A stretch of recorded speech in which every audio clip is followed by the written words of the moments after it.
So hi hello friends, అందరికీ నమస్తే. ఎలా ఉన్నారు మిత్రులందరికీ నమస్కారం. Already third class, fourth class, fifth class తెలుగుకు సంబంధించి ఇంపార్టెంట్ పాయింట్స్ అయితే మనం వీడియోస్ కింద చేస్తున్నాం కదా, అవి కంప్లీట్ అయినాయి. మన ఛానల్లో ఉన్న ఒకసారి చెక్ చేసుకోండి. ఈ వీడియోలో 6వ తరగతికి సంబంధించి చూద్దాం. 6వ తరగతిలో మొదటి పాఠ్యాంశం వచ్చేసరికి అమ్మ ఒడి. అమ్మ ఒడి పాఠ్యభాగ రచయిత ఎవరని చెప్పేసి అడిగినట్లయితే బడిగా వెంకట నరసింహంరావు. బడిగా వెంకట నరసింహంరావు గారు అమ్మ ఒడి పాఠ్యాంశం యొక్క రచయిత. ఈయన 15/8/1913 కృష్ణా జిల్లాలోని కౌతారంలో జన్మించారు. ఎక్కడ? కృష్ణా జిల్లాలోని కౌతారంలో జన్మించారు. డేట్ 15/8/1913.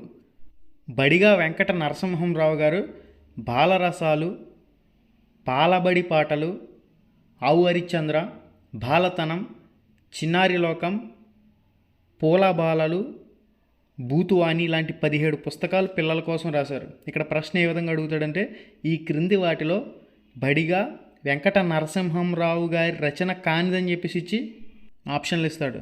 ఈయన రచనలు ఏంటో ఒకసారి క్లారిటీగా చూడండి.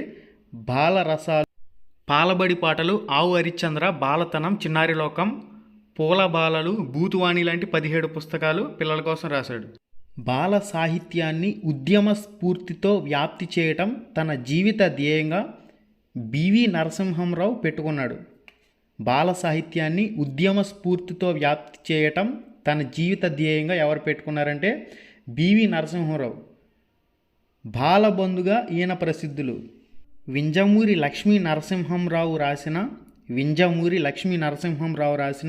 అనర్కలి నాటకంలో అనర్కలి పాత్ర ధరించి అనర్కలి నరసింహంరావుగా ఖ్యాతి గడించారు. అమ్మ ఒడి పాఠ్యాంశం అనేది అమ్మ ప్రేమను, అమ్మ గొప్పతనాన్ని తెలియచేయటం ఈ పాఠం యొక్క ఇతివృత్తం. అమ్మ ఒడిలో ఎన్నో సంగతులు నేర్పిన తొలి గురువు. అమ్మ ఒడిలో ఎన్నో సంగతులు నేర్పిన తొలి గురువు. అమ్మ చెప్పే మంచి మాటలు ఎల్లప్పుడూ ఉపకరించే తెలివితేటలు. అమ్మ చెప్పే మంచి మాటలు ఎల్లప్పుడూ ఉపకరించే తెలివితేటలు. అమ్మ ప్రేమ ఉత్తమమైంది, శుభకరమైంది, అన్నింటినీ సమకూర్చేది. అమ్మ పాదాలు తాకిన నేల శుభాలు పండించే పొలం లాంటిది. మెయిన్గా మనకి అమ్మ ఒడి అనే పాఠ్యాంశంలో ఈ మెయిన్ ఇంపార్టెంట్ పాయింట్స్ అయితే ఉన్నాయి. మనకి 6వ తరగతిలో తదుపరి పాఠ్యాంశం తృప్తి. తృప్తి అనే పాఠ్యాంశం యొక్క ఇతివృత్తం మానవ విలువలు. తృప్తి అనే పాఠ్యాంశం యొక్క ప్రక్రియ కథానిక. ఇతివృత్తం మానవ విలువలు, ప్రక్రియ కథానిక. ఈ తృప్తి అనే పాఠ్యాంశం యొక్క రచయిత ఎవరయ్యా అంటే సత్యం శంకరామంచి. సత్యం శంకరామంచి అనే ఆయన రచించాడు. ఈయన కాలం ఎప్పుడు జన్మించాడంటే 3/3/1937 సంవత్సరంలో జన్మించాడు. ఎప్పుడు మరణించాడంటే 21/5/1987 సంవత్సరంలో ఈ సత్యం శంకరామంచి మరణించారు. సత్యం శంకరామంచి గుంటూరు జిల్లా అమరావతిలో జన్మించారు. సత్యం శంకరామంచి గుంటూరు జిల్లా అమరావతిలో జన్మించారు. అమరావతి కథలు, కార్తీక దీపాలు. కార్తీక దీపాలనే కథా సంపుటాలు అంటారు. వీరి రచనలు రేపటి దారి, సీత స్వాగతాలు, ఆఖరి ప్రేమలేఖ, ఎడారిలో కలువ పూలు మొదలైనవి ఈయన చేసిన నవలలు. ఈయన చేసిన నవలలు ఏందయ్యా అంటే రేపటి దారి, సీత స్వాగతాలు, ఆఖరి ప్రేమలేఖ, ఎడారి కలువ పూలు మొదలైన నవలలు అయితే రాశారు. హరహర మహాదేవ నాటకం రాశారు. హరహర మహాదేవ నాటకం రాసింది ఎవరయ్యా అంటే సత్యం శంకరామంచి. 1979లో అమరావతి కథలకు రాష్ట్ర సాహిత్య అకాడమీ పురస్కారం అందుకున్నారు. 1779లో అమరావతి కథలకు రాష్ట్ర సాహిత్య అకాడమీ పురస్కారం అందుకుంది ఎవరయ్యా అంటే సత్యం శంకరామంచి. బాగా గుర్తుపెట్టుకోండి. తృప్తి పాఠ్యభాగం అమరావతి కథల నుంచి గ్రహించబడింది. తృప్తి పాఠ్యాంశం అనేది అమరావతి కథల నుంచి గ్రహించడం జరిగింది. పూర్ణయ్యని బావగాడు అంటారు. ఎవరిని బావగాడు అంటారని చెప్పేసి అడిగారంటే పూర్ణయ్యని బావగాడు అంటారు. బాగా చురుకైన వాడు. వంట చేయడమన్నా ఇతరులకు పెట్టడమన్నా చాలా ఇష్టం. ఇతరులకు పెట్టగా మిగిలింది తిని తృప్తి చెందేవాడు. ఇతరుల ఆనందాన్ని తన ఆనందంగా చూసుకునేవాడు. ఓకే, మనకి తృప్తి అనే పాఠ్యాంశంలో మెయిన్గా ఉన్న ఇంపార్టెంట్ పాయింట్స్ అయితే ఇవి. మనకి తదుపరి పాఠ్యాంశం మా కొద్దీ తెల్ల దొరతనం. 6వ తరగతిలో మా కొద్దీ తెల్ల దొరతనం అనే పాఠ్యాంశానికి సంబంధించి ఇతివృత్తం దేశభక్తి. మా కొద్దీ తెల్ల దొరతనం పాఠ్యాంశం యొక్క ప్రక్రియ గేయం. మా కొద్దీ తెల్ల దొరతనం ఈ పాఠ్యాంశాన్ని రచించింది ఎవరయ్యా అంటే గారిమెల్ల సత్యనారాయణ. గారిమెల్ల సత్యనారాయణ రచించాడు. కాలం, ఈయన ఎప్పుడు జన్మించాడంటే 14/7/1893లో జన్మించాడు. ఎప్పుడు మరణించాడయ్యా అంటే 18/12/1952లో మరణించడం జరిగింది. స్వతంత్రం కోసం ఆనాటి ప్రజలు ఆంగ్లేయుల పాలనకు వ్యతిరేకంగా చేసిన ఉద్యమం ఈ గేయ నేపథ్యం. గారిమెల్ల సత్యనారాయణ శ్రీకాకుళం జిల్లా నరసన్నపేట తాలూకా గోనెపాడులో జన్మించారు.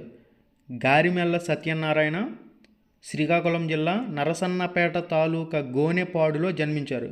ఈయన స్వతంత్ర సమరయోధుడు, కవి, రచయిత. ఎవరు? గారిమెల్ల సత్యనారాయణ. 1921లో స్వరాజ్య గీతములు, 1923లో హరిజనుల పాటలు, 1926లో ఖండకావ్యాలు, భక్తి గీతాలు, బాలగీతాలు రాశారు.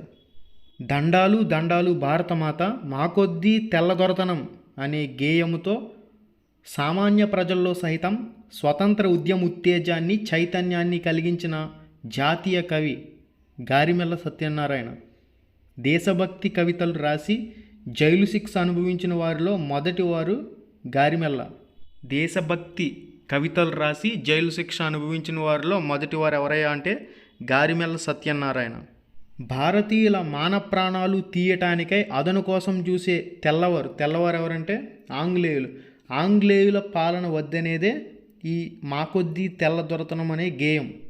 ఆంగ్లేయులు సంపాదన కోసం కళ్ళు, సారా అమ్మి మా దగ్గర డబ్బులు, ధనం దోచుకుంటున్నారు. ఈ పాఠంలో ఒక ముఖ్యాంశం ఇది.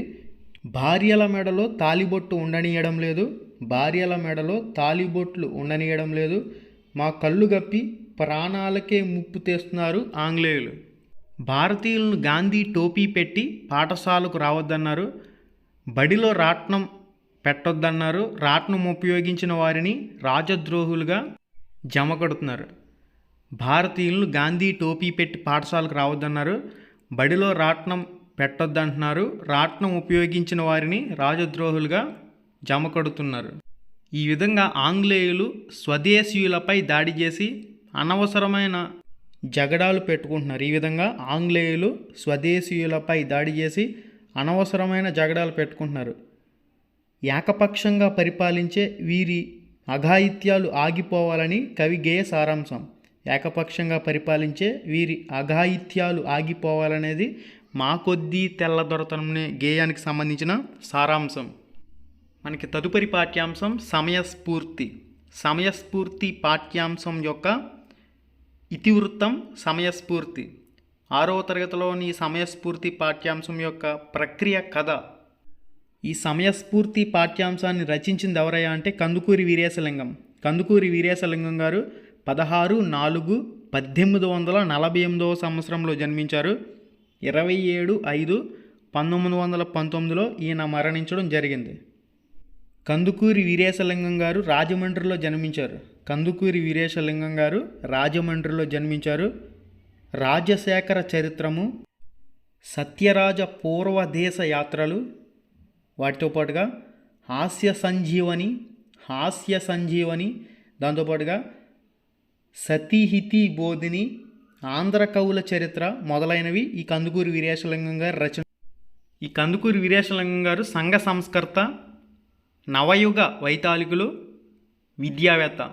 గద్య తిక్కన ఈయన బిరుదు. కందుకూరి వీరేశలింగం గారి బిరుదు ఏంటయ్యా అంటే గద్య తిక్కన.